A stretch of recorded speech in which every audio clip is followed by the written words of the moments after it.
ആറ്റിങ്ങലിൽ രാഷ്ട്രീയ വിശദീകരണ യോഗം സംഘടിപ്പിച്ചു. നഗരസഭയിലെ മാമത്ത് ആധുനിക മാലിന്യ സംസ്കരണ പ്ലാന്റ് സ്ഥാപിക്കുന്നുവെന്ന് തെറ്റായ പ്രചാരണം നടത്തി പ്രദേശവാസികളെ ചിലർ തെറ്റിദ്ധരിപ്പിക്കുകയാണെന്ന് ചൂണ്ടിക്കാട്ടിയാണ് CPM ആറ്റിങ്ങൽ ഈസ്റ്റ് ലോക്കൽ കമ്മിറ്റിയുടെ നേതൃത്വത്തിൽ മാമത്ത് രാഷ്ട്രീയ വിശദീകരണ യോഗം സംഘടിപ്പിച്ചത്. യോഗം ജില്ലാ കമ്മിറ്റി അംഗം R. രാമു ഉദ്ഘാടനം നിർവഹിച്ചു. ചില അരാഷ്ട്രീയവാദികൾ നടത്തുന്ന ചില പ്രചരണങ്ങൾ, സമരം എന്ന് പറഞ്ഞിട്ട് നടത്തുന്ന പ്രചരണങ്ങൾ, അതിൽ കുറെ ആളുകൾ പങ്കെടുത്തിട്ടുണ്ട്. ആ പങ്കെടുത്തവരെയൊന്നും ഞങ്ങൾ മോശപ്പെടുത്തി പറയുന്നില്ല. അവരെ തെറ്റിദ്ധരിപ്പിച്ച് ഇതെന്തോ വലിയൊരു അപകടം സംഭവിക്കാൻ പോകുകയാണ് എന്ന് വരുത്തി തീർത്ത് അവരെ തെറ്റിദ്ധരിപ്പിച്ചുകൊണ്ടാണ് ഈ സമരത്തിലേക്ക് ചിലരെ കൊണ്ടുവന്നത്. അതിൽ പ്രധാനപ്പെട്ട ഒരു കാര്യം എന്താ,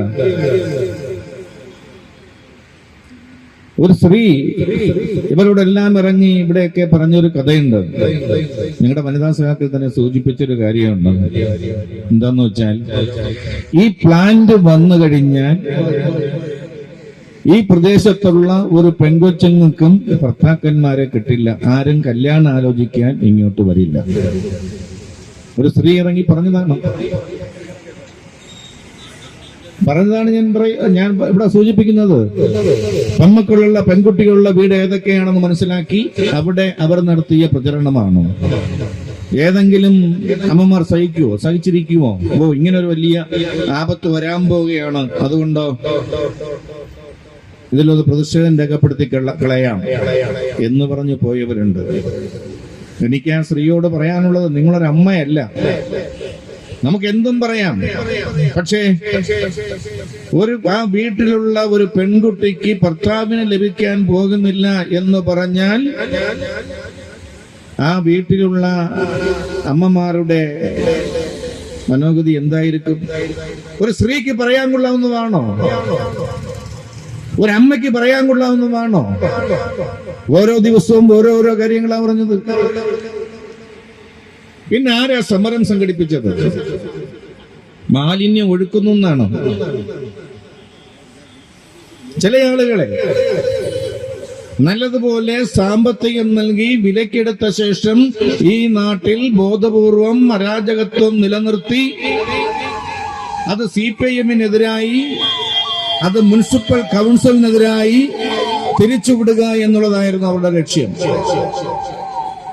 ഞാൻ ചോദിക്കട്ടെ, ഈ പ്രചരണം നടത്തിയ സ്ത്രീയുടെ വീട്ടിലെ മാലിന്യം പോണത് എങ്ങോട്ടാ? അവരുടെ വീട്ടിൽ നിന്ന് പൈപ്പിട്ട് റോഡ് കുഴിച്ച്, നഗരസഭയുടെ റോഡ് കുഴിച്ച് പൈപ്പിട്ട് ആ വീട്ടിലെ മാലിന്യം പോകുന്നത് മറ്റുള്ളവന്റെ പുരയിടത്തിലേക്കും ഈ തോട്ടിലേക്കുമാണ് പോകുന്നത്. ഇനി ഇവിടെ ഈ ബോർഡൊക്കെ വെച്ചിട്ടുണ്ടല്ലോ, അവർ പറയേണ്ട മറുപടിയാണ്, നാളെയെങ്കിലും പറയണത്. ഇവിടെ രാജകുമാരിയുടെ ഒരു ബിൽഡിംഗ് ഉണ്ട്, അവിടുത്തെ കക്കൂസ് മാലിന്യം ഒഴുക്കുന്നത് എങ്ങോട്ടാ? ആ കക്കൂസ് മാലിന്യം ഒഴുക്കുന്നത് റോഡിനപ്പുറത്ത് നിന്ന് പൈപ്പിട്ട് ഇപ്പുറത്ത് ഓടയിലേക്ക് വിട്ട് തോട്ടിക്കൂടെ ഒഴുക്കുകയാണ്. ഈ നാട്ടുകാർക്കെല്ലാം അറിയാം. നേരത്തെ പറഞ്ഞ സ്ത്രീയുടെ വീട്ടിൽ നിന്ന് വരുന്ന മാലിന്യവും അതുപോലെ ഈ പറഞ്ഞ രാജകുമാരിയുടെ ബിൽഡിംഗിൽ നിന്ന് വരുന്ന മാലിന്യവും പള്ളിയുടെയും ക്ഷേത്രത്തിന്റെയും മുന്നിൽ കൂടിയുള്ള തോട്ടിലൂടെ ഒഴുകി മാമം നദിയിലേക്കാണ് പോകുന്നത്. ഇവർക്ക് പോലെ പ്രതിഷേധമുണ്ടോ? ഇവർ പോസ്റ്ററെങ്കിലും എഴുതി ഒട്ടിച്ചോ? ഈ മാലിന്യമെല്ലാം, രാജകുമാരിയുടെ മാലിന്യം ഒഴുകി പുറത്തോട്ട് വരുമ്പോ അമൃതായി മാറുമോ എന്നുള്ള കാര്യം നമുക്കറിയില്ല. അപ്പോ ഉദ്ദേശം മാലിന്യ വിഷയമാണ് എങ്കിൽ ഈ മാലിന്യവും ആ മാലിന്യവും ശരിയല്ല. ആദ്യം മറ്റേ ഞാൻ പറഞ്ഞ രണ്ടിടത്തെയും മാലിന്യം ഒഴുക്കാൻ പാടില്ല എന്ന് തീരുമാനിക്കുകയും അതിനുശേഷം ഈ മാലിന്യം ഇവിടെ കൊണ്ടുവരുന്നതിനെതിരെ ശബ്ദമുയർത്തുകയും ചെയ്താൽ ഇവരെ നമുക്ക് അന്തസ്സുള്ളവർ എന്ന് പറയാം.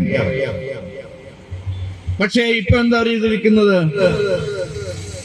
അവർ ചില ആളുകളുടെ സമ്പത്ത് വാങ്ങിയതിനു ശേഷം, ഞാൻ ചെയർമാനായിരിക്കുമ്പോ ഈ സ്ഥലം കൈയടക്കാൻ വേണ്ടി ചില ആളുകൾ ശ്രമിച്ചു.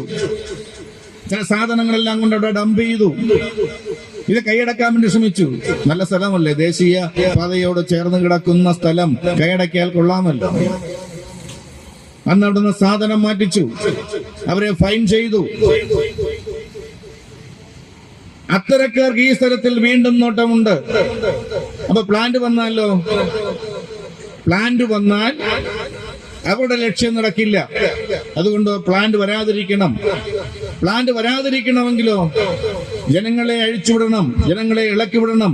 ജനങ്ങളെ ഇളക്കിവിടണമെങ്കിലോ ഈ തരത്തിൽ ചില മാലിന്യങ്ങളെ കയ്യിലെടുക്കണം. ആ 2 or 3 മാലിന്യങ്ങളാണ് ഈ സമരത്തിന് പിന്നിലുള്ളത്. ഈ സമരത്തിന് പിന്നിലുള്ളത് നഗരസഭയ്ക്ക് പരാതി കൊടുത്തിട്ടുണ്ട്, വാർഡ് കൗൺസിലർ പരാതി കൊടുത്തിട്ടുണ്ട്.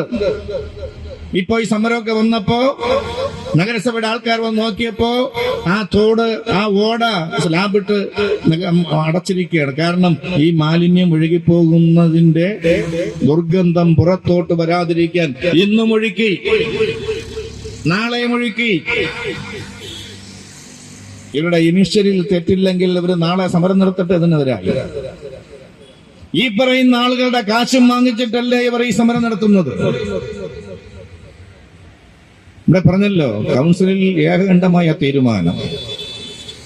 ഡിസംബർ മാസം 12-ാം തീയതി ചേർന്ന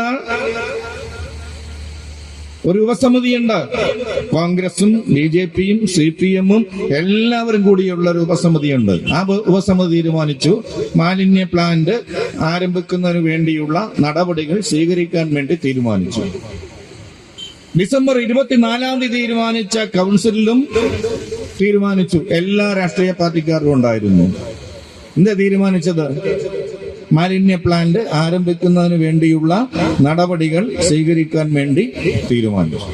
ആറ്റിങ്ങൽ നഗരസഭാ ചെയർപേഴ്സൺ അഡ്വക്കേറ്റ് S. കുമാരി ചടങ്ങിന് അധ്യക്ഷത വഹിച്ചു. Ward councillor M. Tahir, CPM Attingal area secretary M. Pradeep, area committee അംഗം M. Murali, CPM Attingal east local committee secretary C. Chandrabose, west local committee secretary N. Mohanan Nair തുടങ്ങിയവർ പങ്കെടുത്തു. ഈ പാർട്ടി ഒരാളിനും എതിരല്ല, ആണോ? ഒരു എതിരിനും നമ്മൾ നിൽക്കാറില്ല. ഒരു പ്രതിഷേധം വന്നാൽ പ്രതിഷേധത്തെ അങ്ങനെ അതിജീവിച്ചുകൊണ്ട് വെല്ലുവിളിച്ചുകൊണ്ട് പോകുന്ന ഒരു നിലപാട് CPM-നില്ല. ഒട്ടും സംശയം ഒരാളിനും വേണ്ട. ഇവിടെ കുറെ നിഷ്പക്ഷമതികളും പ്രസിഡൻസ് അസോസിയേഷനും ഇടവാണ് പ്രതിഷേധം വന്നത്. രാഷ്ട്രീയ പ്രസ്ഥാനങ്ങൾ പുറമേ വന്നില്ല. എന്നാൽ കൗൺസിലിൽ കുമാരി ചെയർപേഴ്സണായുള്ള കൗൺസിലിൽ 4 or 5 വട്ടം ചർച്ച ചെയ്തു. അവിടെ ഒറ്റ മനസ്സിലായിരുന്നു, ഒറ്റക്കെട്ടാണ്. എല്ലാവരും ഇതിനെ പിന്തുണച്ചു. നടപ്പിലാക്കാം, ഒരു പ്രയാസമല്ല, ഒരു പ്രതിഷേധം വരില്ല. എന്നാൽ ഈ പിന്തുണച്ച രാഷ്ട്രീയ പ്രസ്ഥാനങ്ങളിലെ ചില കുബുദ്ധികൾ ഇതിനിടയിൽ ചില കാര്യങ്ങൾ ചെയ്തു എന്നതാണ് ഇവിടെ വന്ന പ്രതിഷേധത്തിന്റെ കൃത്യമായ ഉള്ളടക്കം. ഒരു സംശയം നമുക്കില്ല കേട്ടോ. അതിലെ ബോധി വിവർപ്പിക്കാം. ഇന്ന് 5-8 മാസം കഴിയുമ്പോൾ ഈ വരുന്ന മുനിസിപ്പൽ തെരഞ്ഞെടുപ്പിൽ ഇത് പറഞ്ഞുകൊണ്ട് കുറെ വോട്ടെല്ലാം പിടിച്ച് വീണ്ടും അധികാരത്തിൽ വന്ന് ഈ നാടിനെ നശിപ്പിക്കാം എന്ന വല്ലാത്ത മനസ്സാണ് അത് നിയന്ത്രിച്ച് അവരെ നയിച്ചത്. മനസ്സിലാവുന്നോ? അപ്പൊ നമുക്കത് മനസ്സില്ല, നമ്മൾ നടപ്പിലാക്കുന്നില്ല. ഒരാളിന്റെ പ്രതിഷേധം ഉണ്ടെങ്കിൽ നടപ്പിലാക്കുന്നില്ല. അതാണ് CPM. ഒറ്റയാളിന്റെ പ്രതിഷേധം ഉണ്ടെങ്കിലും മാമത്തല്ല, എവിടെ ഉണ്ടായാലും എവിടെ പ്രതിഷേധം ഉണ്ടായാലും ഒരൊറ്റ ആൾ പ്രതിഷേധിക്കുകയാണ്. ഇതിവിടെ വേണ്ട. ആ നിലപാടാണ് നമ്മൾ സ്വീകരിക്കാൻ തീരുമാനിച്ചിട്ടുള്ളത്. അത് നിങ്ങളോട് പറയാനാണ്. ഇപ്പോൾ 2 സ്പെഷ്യൽ കൗൺസിൽ 2 വാർഡ് സഭകൾ ചേർന്നു. പിന്നെന്ത് ചേർന്നു? പിന്നെ ഇവിടെ നമ്മളെ സഖാക്കൾ എല്ലാ വീടുകളിലും കയറി നിങ്ങൾക്ക് ഒരു പ്രയാസം വേണ്ട, ഇവിടെ നടപ്പിലാക്കാൻ വേണ്ടി പോകുന്നില്ല. എന്നിട്ടും ചില അസാരസ്യങ്ങൾ ഇത് വെറുതെ പറയുകയാണ്. ഇതിപ്പോൾ നിങ്ങൾ ഒരാളിനോട് വിളിച്ച് പറയുകയാണ്, നിനങ്ങാന്ന് രാത്രി നിങ്ങളിതെല്ലാം ചെയ്തെങ്കിൽ ഒറ്റ ദിവസം രാത്രി കൊണ്ട് തീർക്കുമെന്നാണ് ഇപ്പൊ പറഞ്ഞു കേൾക്കുന്നത്. രാത്രി എന്നെ വിളിക്കുന്നത് രാമണ്ണ, ഞങ്ങളുടെ ഇത് നിങ്ങൾ ഇങ്ങനെ ഇറങ്ങി വീടുകളിലൊക്കെ പറഞ്ഞു, നിങ്ങൾ പ്രചാരണമൊക്കെ വളരെ വിപുലമായി നടത്തുന്നുണ്ടെങ്കിലും ഒറ്റ രാത്രി കൊണ്ട് തീർക്കാം. അപ്പോൾ ഒരൊറ്റ ആളും അറിയില്ല, അത് തീർത്തു പോകാമെന്നാണ് ഇപ്പൊ ചില ആളുകൾ പറഞ്ഞെടുക്കുന്നതെന്നാണ്. അങ്ങനെയുള്ള വലിയ നിലയിലുള്ള കുപ്രചരണങ്ങളാണ് ഇവർ നടത്തിപ്പോരുന്നത്. വലിയ നിലയിലുള്ള കുപ്രചരണങ്ങളാണ് ഇവർ നടത്തിക്കൊണ്ടിരിക്കുന്നത്. ഇത് മാത്രമല്ല, ഇപ്പൊ കേരളത്തില് ഏത് തലത്തിലുള്ള ഇപ്പൊ ഇത് കേന്ദ്ര സർക്കാരിന്റെ ഫണ്ടില്ലേ, അല്ലേ?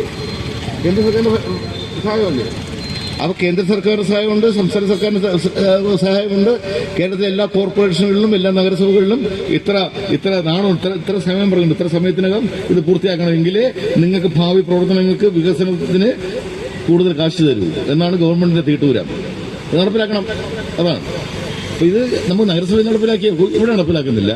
എന്നാൽ ഇതിന് ഉചിതമായ ഒരിടം കണ്ടെത്തി, ഒരു സംശയവുമില്ല, ഉചിതമായ ഇടം കണ്ടെത്തി ആരെ എതിർപ്പ് ഇല്ലാത്ത ഒരിടത്ത് നടപ്പിലാക്കാനുള്ള ഒരു ആലോചനയുമായി മുന്നോട്ട് പോകും കൗൺസിൽ. അതാണ് ഇക്കാര്യത്തെ സംബന്ധിച്ച് നമുക്ക് പറയാനുള്ളത്. എന്നാൽ ഇപ്പൊ ഗെയിൽ പൈപ്പ് ലൈൻ പോലെ തന്നെ ഈ വികസന പ്രവർത്തനങ്ങൾ നടക്കുമ്പോൾ ഉണ്ടാവുന്ന ഈ പ്രയാസങ്ങൾ, ഈ കേരളത്തിലെ UDFും BJP നടപ്പിലാക്കുന്ന വലിയ നിലയിലുള്ള രാഷ്ട്രീയ ഇടപെടലുകൾ, അത് ഈ കേരളത്തിന് താങ്ങാനാവുന്നില്ല. ഇപ്പോൾ തലസ്ഥാന വാർത്തകൾ ആറ്റിങ്ങൽ.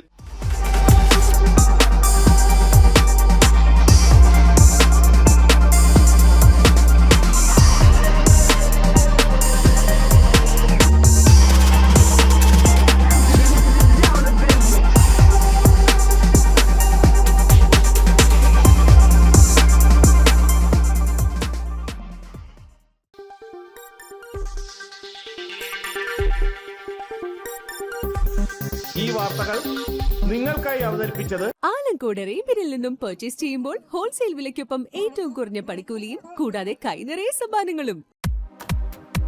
നിങ്ങളുടെ സ്വപ്ന ഭവനങ്ങൾക്ക് ചാരുത പകരാൻ അന്താരാഷ്ട്ര നിലവാരത്തിലുള്ള LED ലൈറ്റുകളുടെയും ബ്രാൻഡഡ് ഇലക്ട്രിക്കൽ, പ്ലംബിംഗ്, സാനിറ്ററി ഫിറ്റിംഗ്സുകളുടെയും വമ്പൻ ശ്രേണി ഒരുക്കി CS ഏജൻസീസ് ആൻഡ് ഇലക്ട്രിക്കൽസ്.